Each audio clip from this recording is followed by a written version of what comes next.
Welcome, everybody. I'm Shahram Akbarzadeh, convener of Middle East Studies Forum. I'm delighted to welcome you all and introduce our guest speaker, Dr. Naser Ghobadzadeh from Australian Catholic University. I feel quite privileged to have Dr. Naser Ghobadzadeh with us today. We have a history of working and collaborating together for a number of years, so it's a privilege now to invite Naser to talk to us.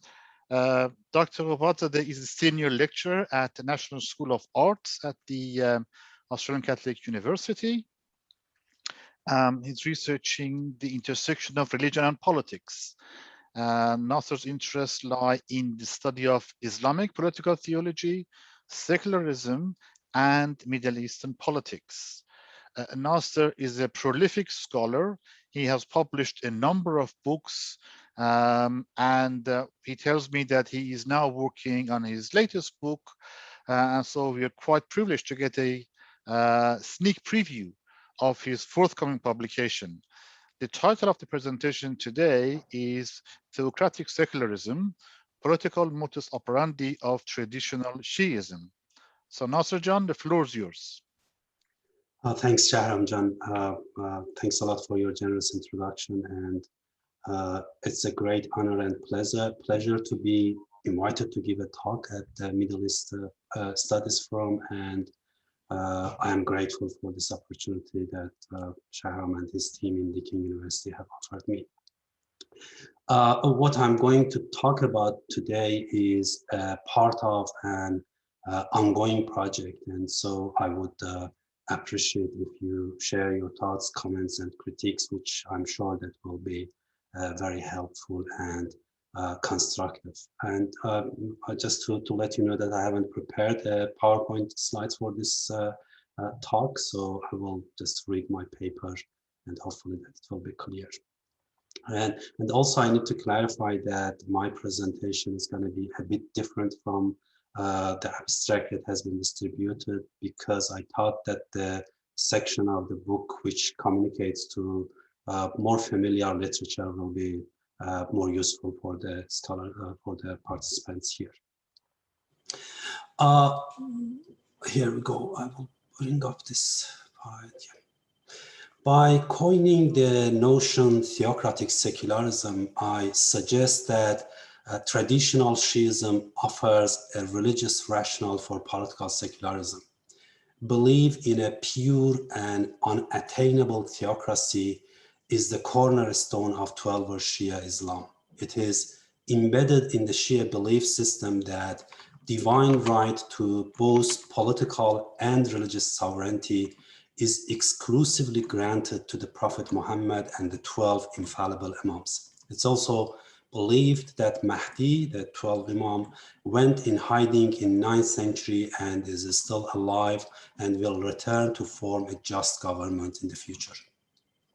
For the most part of the Shia history, the majority of Shia thinkers have agreed that the hidden Imam is endowed with exclusive right to rulership. And because the position of rulership is preserved for the hidden Imam, religious authorities are religiously prohibited from seizing the role of political rulership. In other words, the foundational stone of Shia Islam is a form of everlasting pure theocracy. However, because the hidden Imam is not present and is obviously unable to form a government to rule, a de facto form of secularism has dictated political thinking and political conduct of Shia authorities for centuries. The most part of Shia history has been informed by a specific religious rationale, according to which whoever assumes the position of rulership is considered a usurper. He is usurper not because his conduct, but just because he violates the exclusive right of the hidden Imam by assuming the position of the rulership. So, by the notion of theocratic secularism, I suggest that first, secularism is in the sense of institutional separation of the apparatus of a state and religious establishment is embedded in the theological foundation of the traditional Shīʿism. And second, up until the emergence of governmental Shīʿism in the closing decades of the 20th century, Shi'i authorities observed theocratic secularism as their political modus operandi. And by governmental Shīʿism, I'm referring specifically to the discourse that we know by the name of the Ayatollah Khomeini, the discourse of Velayat Faqih, which is the theological foundation of the Islamic Republic of Iran as well. However, this notion, theocratic secularism, has not been conceptualized as a political religious discourse, neither in the scholastic context of the Shia seminary, nor in the relevant academic fields of study. What I mean by this is that this has been a living style within the Shia seminary, but they have not outlined it in a book or any other written format as a political religious system of thinking. So the living example of this case is Grand Ayatollah Sistani in Iraq, who, as we know, plays a very important role in Iraqi politics, but we don't have any book or a pamphlet or anything written format by Ayatollah Sistani himself articulating or conceptualizing the way that he thinks about politics and the way that he thinks about the relationship between religious establishment and state apparatus. And this has been the case for centuries among the ulamas from before the Khomeini and the rise of political Shīʿism or governmental Shīʿism, as I call it. Most of the clergies, I mean, almost all of the clergies and ulamas didn't write about their political thinking. They didn't conceptualize their political thinking. Let me first explain what conception of secularism I use in this project. Rather than testing any specific theory in the Iranian Shi'i context, I modify and reformulate a range of ideas and notions in a bid to develop a precise notion of political secularism. In addition, my utilization of this conception of secularism, which is both descriptive and normative, does not suggest that I aim to offer a comprehensive solution to all of the questions about state-religion relations in today's Iran. The key question of where to draw a line between religion and politics is both complex and multifaceted. It invites neither a definitive nor a consensual answer. The problem where to draw this line continues to be widely debated in matured secular democracies as well. Therefore, it could appear immature to either expect or claim that a single theory or framework could be developed that would solve the problem permanently. As Abdullahi al-Naim maintains, all societies are constantly, and I'm quoting, negotiating the relationship between religion and state over many issues at different times, end of quote. Implicit in the notion of negotiation is the suggestion that one should adopt a step-by-step strategy. A pressing and immediate concern in Iran is the ruling clergy's claim that they have the religious responsibility and right to be in charge of the state institution. And that's the theory of the Velayat Faqih, the doctrine of Velayat Faqih. In response, this project develops an attenuated or thin conception of political secularism that specifically rejects the conflation of religious and political authorities. There is a widespread understanding of the notion of secularism, according to which it is not only a phenomenon external to religion, but has an antithetical relationship with religion. William Connolly finds the source of this understanding of secularism in the work of Immanuel Kant, and I'm quoting, whose objective was to curtail the authority of the faculty of ecclesiastical theology, end of quote. To this end, Kant elevated a universal philosophy, also known as rational religion, to the authoritative position which was previously reserved for the Christian theology. Connolly suggests that the Kantian approach attributes the simplicity and singularity to public life and fails to identify the complex and multifaceted character of the extant issues. Matthew Scherer reframed this articulation of secularism as Kantian secularism, which stands in contrast to the Hegelian secularism. According to Scherer, Hegelian secularism opens up a space in which to negotiate religious traditions. He writes, and I'm quoting, where Kantian secularism emphasizes the detachment of secular reason from religious tradition, Hegelian secularists emphasize the work done by a specifically Christian religious tradition in preparing secular reason, and thus the continuity between this tradition and modern secularism, end of quote. The Hegelian approach to secularism marks the point of departure for this project, in which I argue, rather than confronting political secularism, Shi'i tradition advocates a form of political secularism. To this end, a religious rationale can be constructed with the dual purpose of promoting political secularism and making a case against the clergy's construction of a jurist-headed state. Discussions about Kantian and Hegelian conception of secularism are to some degree retrospective in the sense that they reread the evolutionary process of the notion of secularism from a Western Christian perspective.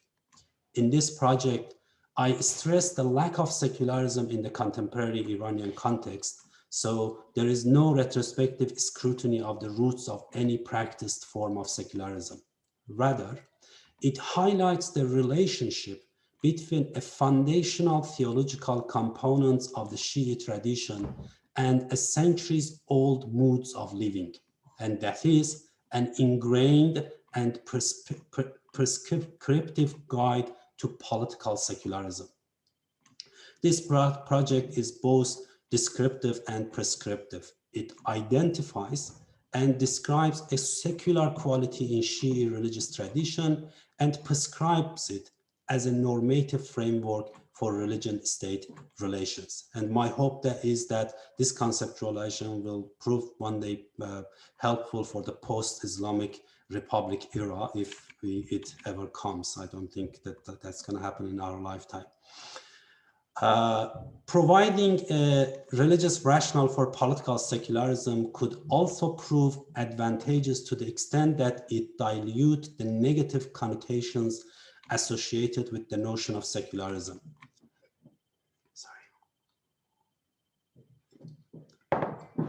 Throughout the Muslim world, the ideal of secularism is perceived as a Western colonial ideology aimed at destroying religion and local cultures. In other parts of, as in other parts of the Muslim world, from the early 1930s until the end of 1970s, an authoritarian and top-down secularization policy was implemented in Iran. Rightly or wrongly, the secular-oriented Pahlavi state was considered representative of a vision prescribed by colonial powers which were considered hostile to the Iranian Shi'i worldview and way of life. As Nikki Keddie writes, religious revivalism or rise of the political Islam was a backlash to alien and state-imposed secularism. Therefore, articulating a conception of secularism which is rooted in the Shi'i tradition will help to overcome the negative connotations of secularism. This project also draws from a specific line of scholarship that acknowledges the existence of multiple forms and experiences of secularism. At the philosophical and macro-historical level, Charles Taylor's book titled A Secular Age is the most telling case. Taylor's reference to one age implies that other ages and traditions have fostered other forms of secularity. For example, Rajib Barguva, which I will talk about him, talks about the Indian experience of secularism, Indian model of secularism. Many other works have elaborated upon the various forms of secularism. And what I refer to in this project is another secular age. And of course, I'm using Taylor's terminology loosely since the notion of secularism in this project is far narrower than what Taylor traces and attributes to the lived experience of the Anglo-Saxon world. I should also reflect briefly here on the secularization thesis. As Bargova and Casanova suggest, despite all the critiques of secularization thesis or paradigm, its core, which is the notion of institutional differentiation, remains a tenable and desirable ideal. The secularization thesis enjoyed paradigmic status within the modern social sciences for the most part of the 19th and 20th century. In its simple format, the thesis assumes a causal relationship between modernization and secularization. The more modern a society becomes, the more secular it will become. And I will spare you to talk about that, how this thesis or paradigm came to be questioned. And we'll just mention that the questioning of the thesis provoked widespread scrutiny of the various claims and assumptions which were embedded within this theory or paradigm. Some of its claims were adamantly refuted, including its proposal that religion would decline and eventually disappear, and that religion's influence in public life would diminish. These are the parts of the paradigm which are rejected adamantly. Conversely, however, notion of institutional differentiation, in particular separation of the state from religion, have largely survived. It is true that the question of how well the ideal of separation can be implemented is considered relatively in the context of different countries. However, from a normative point of view, the ideal is not often refuted. Having said that, it is widely agreed that in the real world, there is no such a thing as a perfect separation, which was once suggested by James Madison, one of the founders of the American secularism.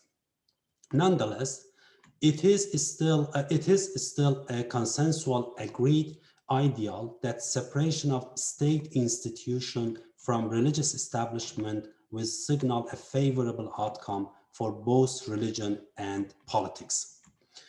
Now let's see what kind of institutional separation I'm proposing in this project.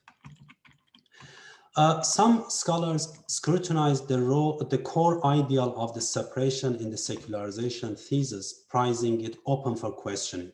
Rajiv Bhargava's work, which is particularly important in this regard, distinguishes various forms of separation, including strict neutrality, one-sided exclusion, which is typified by the French and Turkish model, and two-sided exclusion, which is the American notion of the wall of separation, represent this model. Voicing his objection to these models of separation, Bhargava emphasizes the problem they encounter in terms of managing religion's role in public sphere. Offering an alternative, he articulates a model of separation which is now celebrated, as the Indian model of secularism.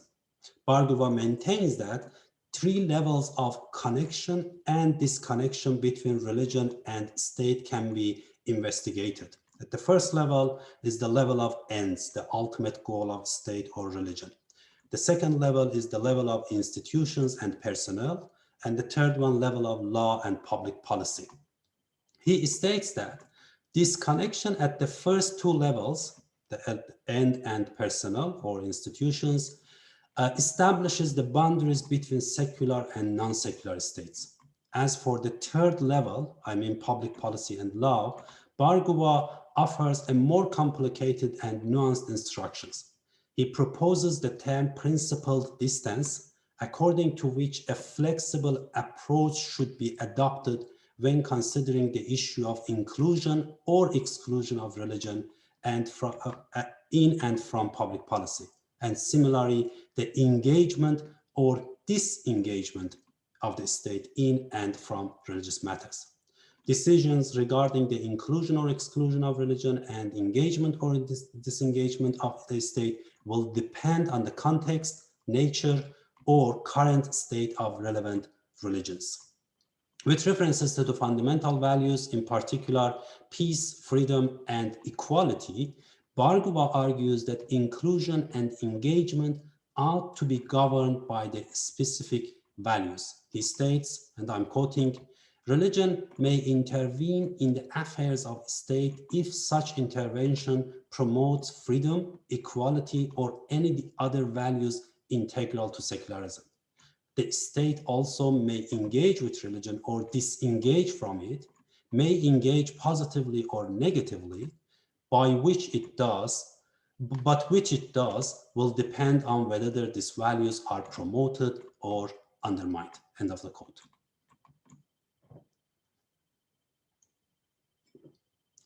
Bargova's work on political secularism is guided by concern regarding the management of difficulties attributable to religious differences and diversity. While this concern persists in contemporary Iran, it's not the fundamental dilemma impacting the religion-state relations in the country. As I mentioned earlier, the major problem in Iran's current polity is the clergy's claim to rulership. However, a modified version of Bargova's conceptualization of three levels of connection or disconnection and his notion of principled distance prove helpful to address the issue of religion-state relations in Iran. Bargova maintains that disconnection at the two first levels, ends and personnel, is precondition for a state to be considered secular. The religious rationale articulated in this project also envisages disconnection at these two levels. I am suggesting that according to Shi'i traditions, or traditional Shi'ism, not only the claims of Shi'i authorities to rulership, but all existing states during the occultation era, the Asr Ghaybat, or the age of the disappearance, are religiously illegitimate. Thus, no religious mission is attributable to the state. This doesn't imply that within this framework there is no expectation that the state should comply with religious teachings. Throughout history, Shia authorities have employed different methods to persuade and compel the state to observe religious teachings, and on many occasions they have succeeded. However, given that the Shia authorities have never considered the state to be their property or affiliate, their expectation of the state have been generally limited and occasional. Their somewhat ironic relations with the state provided the Shia authorities with an opportunity to justify their inaction upon realizing that their power failed to match the power of the state.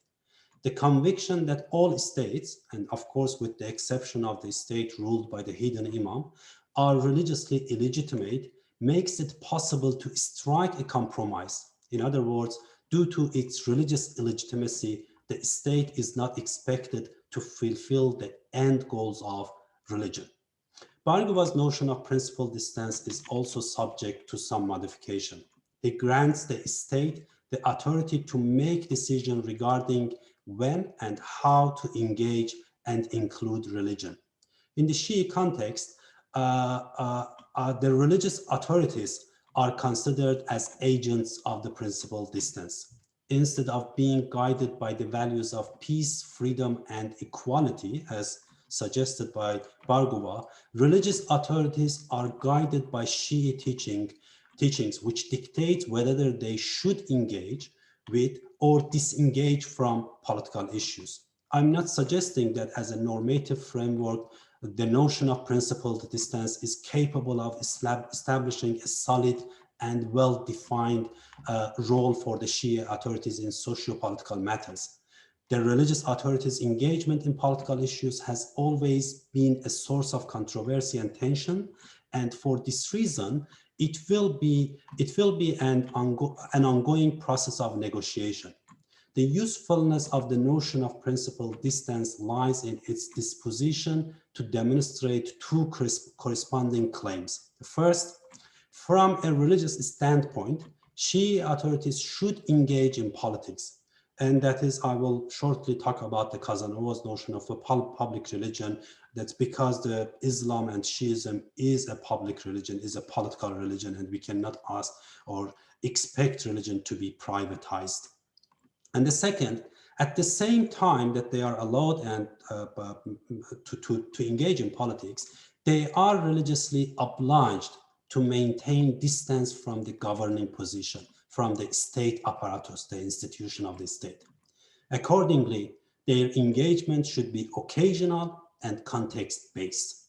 Religious establishments are not political entities. They should neither act as a political party nor pursue obtaining governing positions.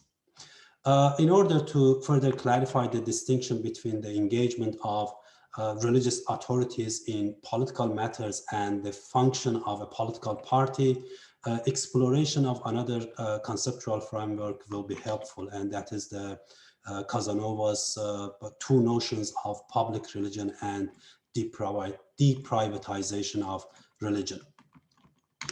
Casanova's notions of public religion and deprivatization of religion offer useful frameworks for the systematic articulation of a prospective role for Shia Islam within the realm of civil society. I'm talking about the civil society, not public political sphere.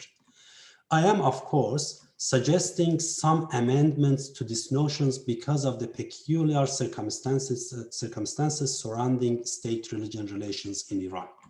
Casanova explores religion by problematizing a key component of the conventional secularization paradigm, namely that religion ought to be relegated to the private sphere. Demonstrating that the prophecy of the privatization of religion has proven false, Casanova argues convincingly that such privatization is neither viable nor desirable. Casanova's articulation of deprivatization of religion as both a descriptive and prescriptive notion challenges the militant secularization paradigm. He compares different religious traditions and maintains that due to, I'm quoting, certain cultural traditions, religious doctrinal principles, and historical circumstances, some religions have acquired public and communal identities that have enabled them not only to assume public roles, but to resist all pressures to privatize. Using this, urging his readers to acknowledge the public presence of many religions, including Islam and in our case Shīʿism, he adopts a normative position suggesting that religion can play a positive and constructive role in the public sphere. Casanova endeavors to identify a distinctive space for religion in the public sphere, and in the process, he challenges the liberal and civic republic models of distinction between the private and public sphere. As an alternative, he advocates tripartite division of modern democratic polity into state, political society, and civil society. So instead of two spheres of public and private spheres, he talks about the three spheres. One belongs to the state and administration, the state apparatus, other one public, political society or political sphere, and civil society. Using these divisions, he develops a new typology of public religions. He discusses the different forms and platforms utilized for the engagement of religion in political issues, and argues that civil society is the only platform via which religion can play positive and destructive socio-political roles.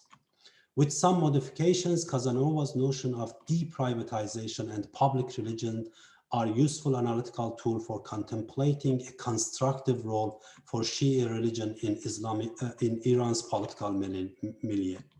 His notion of deprivatization has inspired me to contemplate the notion of degovernmentalization of religion in the Iranian Shia context, which could facilitate the emancipation of religion from the detrimental influence of the state. Casanova's notion of deprivatization is a response to zealous appetite of secularization paradigm to expel religion from the public sphere. Here, I use the notion of degovernmentalization as a normative response to the ruling clergy's energetic campaign to take control of all of the country's religious institutions, rituals, and dictums. In part of my project, I illustrate the ruling clergy's systematic and politically calculated plans to bring all aspects of religion under their control. And I had an honor to co-author a paper with Shahram. I think it was 2 years ago that in which we discussed that how the ruling clergy have failed to take full control of the seminary. Today we see not only the Najaf seminary remains independent from the influence, at least the influence of the doctrine of Velayat Faqih, or the jurist-headed state, but also in Qom seminary there are many high-ranking clerics who resist this ideal of the jurist-headed state doctrine. While on the one hand, governmentalized Shīʿism has had a detrimental impact on the country's political sphere, on the other hand, the clergy's abuse of religion for political purposes has severely damaged the reputation of the religion itself. Therefore, the emancipation of religion from the Iranian state is necessary. But also important is the contemplation of a socio-political role of religion in a prospective post-Islamic Republic context. Contemporary discussion of religion-state relations in the country is understandably centered on the urgency of the former issue. However, this has resulted in the negligence of an important question. And the question is, when religion is separated from the state apparatus, hopefully soon, how and in which sphere should it play its socio-political role? Addressing this question will have a twofold benefit. Such exploration may first generate a constructive vision of state-religious society relations, and also it could comfort religious people in a country wherein a bitter history of anti-religious secularization remains a constant source of anxiety. Those who are familiar with the Iran or from Iran will agree with me that there is a polarization right now, that there is a kind of zealous nationalism emerging against religious people, religious authorities in Iran. And we see reports that how clerics get beaten in the streets, and there is this very anti-religious sentiment growing in Iran, and that's a source of worrying for all religious people, not only for the clerics as well. Casanova's notion of public religion should be employed to retrospectively suggest that traditional Shīʿism has played a public role for centuries in the realm of civil society. While its usage may sound anachronistic, as Anjum and Hanafi suggest, the concept of civil society can apply to the Muslim world. Throughout history, there have been periods during which Shia authorities have engaged with the political sphere in the forms of a political movement. The tobacco protests in 1891 and the Constitutional Revolution 1905 are two outstanding examples of the times during which the religious authorities played a leading role in the political sphere. And interestingly, on both occasions, religion played a constructive role in support of local merchants during the first instant and in support of the introduction of parliamentarism during the second. That said, it may be unwise to advocate the incorporation of religion into the public sphere, political sphere, based on two positive historical experiences. There have been other occasions, for example, the land reform program and abolishing feudalism in 1962 and 1971, and the extension of the right to vote to women in 1962, during which the entrance of religion into political sphere proved destructive. As is frequently observed, the occasional engagement of religious authorities with political sphere became an ongoing pattern, which eventually led to the clerical Islamist occupation of the state apparatus. So, in agreement with Casanova's proposal, positioning of religion within civil society may prove the most desirable space for public role of religion in a prospective post-Islamic Republic era. However, one must concede that there is no clear-cut border between civil society and public political sphere. Religious engagement might take the form of a pattern of moving between two spaces, civil society and the political sphere.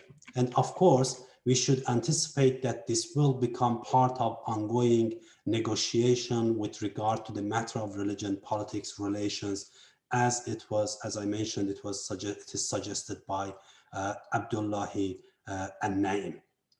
I will stop here, and I'm all ears for your question and comments and critique as well. Thank you so much, Naser John, for this engaging presentation and for your very optimistic tone on the de-governmentalization of religion. I'm not sure if everyone shares that same optimism, but it's good to have optimism. So the floor is open to questions. I have a couple of questions myself, but I'm going to hold them until we hear from the others. So please unmute yourself if you have a question. Well, raise your hand so I see who's asking. Then unmute and introduce yourself. Oh, Shahram John, can I start? I think, okay, go ahead, Mahmoud. Okay. Then after you is James. Yeah, so I'm Mahmoud Fargu here in Deakin. Naser John, thank you very much. It was really interesting. And as you know, I'm a fan of your work and I've worked with you. So I was thinking this shift from, say, secular thinking in Shīʿism, in traditional Shīʿism, that separation to this new paradigm. Do you think it has been a rupture, a very clear-cut, say, separation, or it has been gradual from the Safavid era?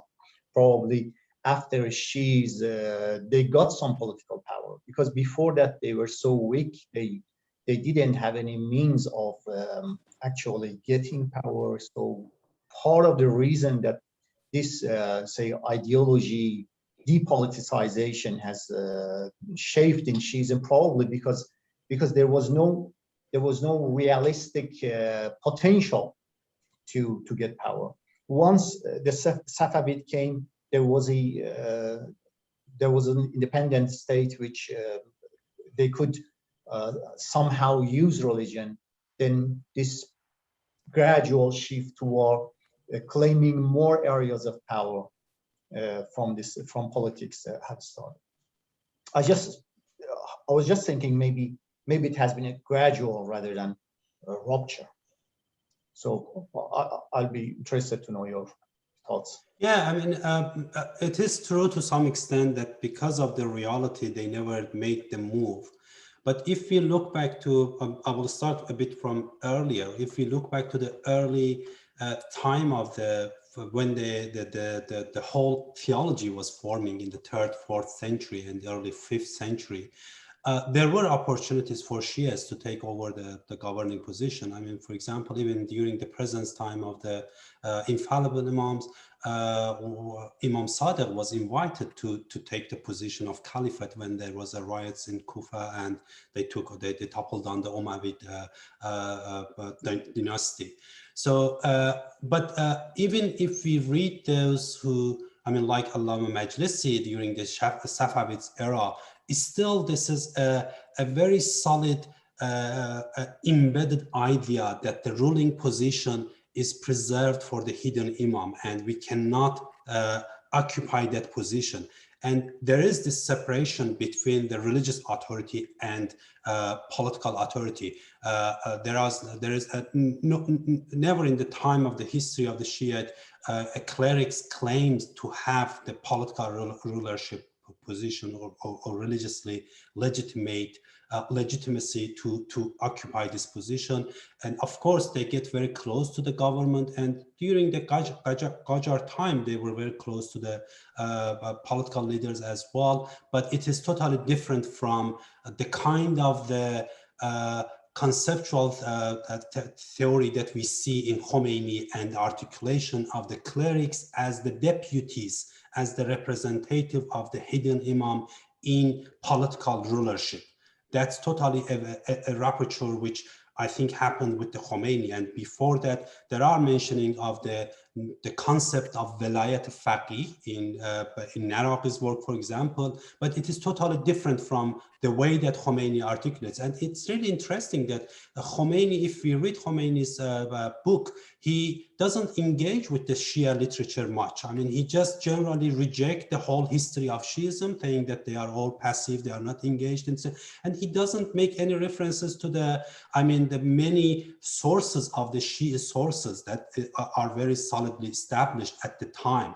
He just uses more reasoning, rationality, from the Akhbari Usuli school of thought to make a case for the clerics to be the deputy of the hidden imam. So that's, I think, with the Khomeini, we have a rupture rather than the gradual shifting. Of course, Khomeini's ideas shifted gradually from the 1960s up to the 1970s, and even after revolution, he offered the absolute doctrine of the guardianship. But I think the idea that clerics should be as the head of the state, it was a rupture in a sharp, division from the history.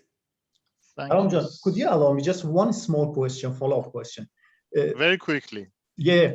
Naser, do you also discuss the impact of Sunni political thought on Khomeini? I have touched on my other project, but not in this one. I mean, of course, he was influenced greatly by the Sunnis' political theology, and there are, I don't remember, but I have read a few works on it that he is influenced by the Sunnis. But no, I'm not discussing it in this book. No. Okay, thank you for that. Next question is by Dr. James Barry. Would you like to introduce yourself, James?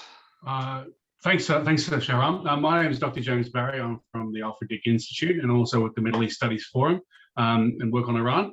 Naser, I'm sorry I was late. And also the reason why my name is Mahmoud is Mahmoud had to let me in because I forgot to register. So I'm not sure if you see it that way, but where I see it, my name is Mahmoud.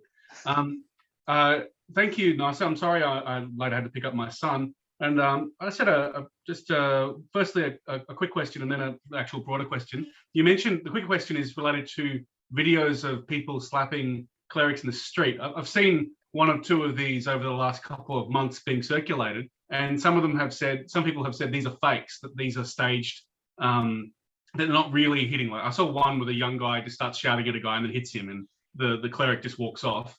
But maybe just a quick comment on because you mentioned it briefly, what the whole story is about, because it's a new phenomenon as far as I could tell. But my bigger question was, and if you've covered this earlier and I missed it, then just say that and don't worry about going over it again. But in your work on the book you wrote before, and this one as well, when you've talked about this secularity in religion and the Shia institutions working, or Shia thought working with the idea of secularity in government, what role does Waqf play in this, in terms of land ownership and foundations and so forth, which is a big source of power for religious institutions in Iran, as much as it is for the Catholic Church and others, and is, the inalienability of the land is something that, or property is something that is a problem in church and state arguments in the West. Is this something that comes up in your reading of the debates that are going on in Shia political thought, or is this something that's it's more about the political changes that need to happen? Thank you. Thanks. That's an important question. Yes, I mean that's a part of the discussion that I have somewhere in the book. Look, I mean, with this conceptualization, I personally don't have any problem with the clerics' power. Not power in terms of the financial power, even their influence on the society, on the public sphere. And that's why I'm trying to find a negotiation space for their power to be channelized, to have a more constructive role rather than the way that it is, playing role right now. And the Waqfs and as well as the Qoms and their independence. And this is I think even in comparing with the Sunni tradition, it's a positive side of the Shia clerics or Shia jurists, because they are independent from the government and they could play independent role in the civil society as much as they don't turn to become a political party. they, as long as they are not using this power, this benefits of waqf, homes, and their financial independence to seize the state apparatus. So I don't have any problem, and I don't think that's a very problematic aspect of the clerical establishment, the religious authority in Iran, that they are powerful financially in terms of the social influence, their presence in the public sphere. I think that could coexist with their role within the civil society, as long as they don't use those sources to gain, to obtain the state apparatus, which was the case. I mean, Khomeini used the existing religious networks back then, Hosseinias, mosques all over the country, to gain the political power, to gain the state apparatus. So that's when I have a problem with the way that they are using this power, these resources in their hand. Okay, thank you so much. Now we go to Rehane. Would you like to introduce yourself, Rehane? Hello, everyone. I'm Rehane. I'm a PhD student at Deakin University. And I'd like to ask one question. And I'd like to know Naser's idea about the impact of the encounter of Iran with the modern West and its impact, the impact of this encounter in the occurrence of this rupture in the Shi'i doctrine of government and the relationship between religion and politics. I myself think that the encounter with the West and modernity may have some influence in the occurrence of this rupture. I'd like to know Naser's idea. No, that's a very important question, and thanks for asking it. And I totally agree with you. I think that it's the impact of the modernization and the modern, not in terms of the materialistic aspect of modernization, but the ideas, the thinking. And there is a very rich literature about that, how the whole fundamentalism, the problem, the phenomena of fundamentalism is a modern phenomena. And I mean, in Khomeini's articulation as well, you could see easily that how the modernism and thinking, the modern encounter with the modern thoughts has had influence in the way that he rethink the earlier Shia political theology. Okay, our next question is by Abbas. Please unmute and introduce yourself, please. Thank you very much. Thank you very much, Naser. This was an interesting presentation. My name is Abbas Faras. I'm PhD candidate at Deakin University. My project is slightly different. It's on international security, proxy war, and those kinds of things. So, but this presentation was very interesting for me. Maybe my question comes from my confusion about the topic. I have a question about this line that you draw between political sphere and state apparatus and also the civic society. So my question is that, okay, at the theological level, maybe there's no right for clergies to claim that they have the legitimacy to rule a country. That's a level of de-governmentalization of the religion. When it comes to civic society and also political sphere, mostly if you look at the historical cases, as you mentioned, the tobacco protest, the one. So those kinds of protests, mainly we can look at them from the continuous politics point of view, that religions played a role for social mobilization, political mobilization. And in different aspects and different occasions, religion used as political, as a kind of source to mobilize people around different topics. All of those topics not belong to religion in different times, and not only in Iran, in different countries. So if that's the case, then it means that the religion can play a source of mobilization in politics, whether it's violent and non-violent. And then if that group that used the religion as a source of mobilization for politics and contentious politics in that process with interaction with the other social forces, so then it's very difficult in practice how then distinguish between the line of religion in political sphere and also in state institutions. So in practice, how then we can draw that line that if look at also it's also thank you, Abbas. I think thank you. the question is clear. Go ahead. Yeah, I think that a living example is the role that Ayatollah Sistani plays in Iraqi politics.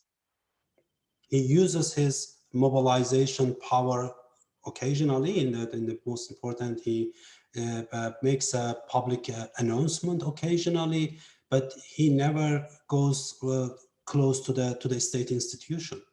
He never accepted to have any role in the state. He and his close companions, I mean, none of his people, I mean, goes. Of course, there are clerics in the Iraqi institution. Ben, I'm sure that is more familiar and can clarify the situation.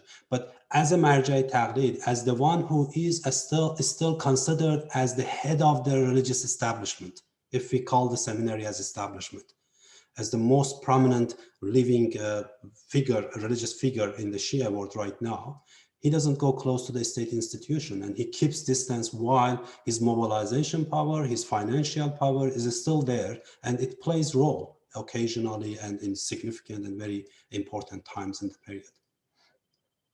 So, and as I said, I mean, at the end of my talk, it is not easy to draw a line between the public sphere and civil society that I'm promoting. Religion should play a role. There are always overlaps, and it will be a question of everlasting negotiation. And of course, I'm not saying that religion will be very easily with this conceptualization playing a constructive role in the politics. Of course, it's a negotiation, and it will have episodes of positive and negative contribution.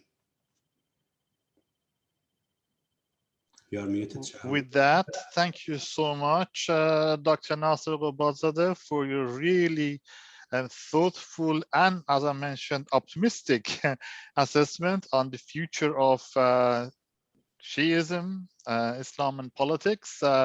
We wish you the best with your book project and look forward to actually seeing the hard copy. So please join me in thanking Dr. Ghobadzadeh. Thank you. Thank you. Thank you so much. Since I have everyone here, like you are a captive audience, let me also do a bit of promotion regarding our forthcoming events, if you don't mind. We have on the 18th of May,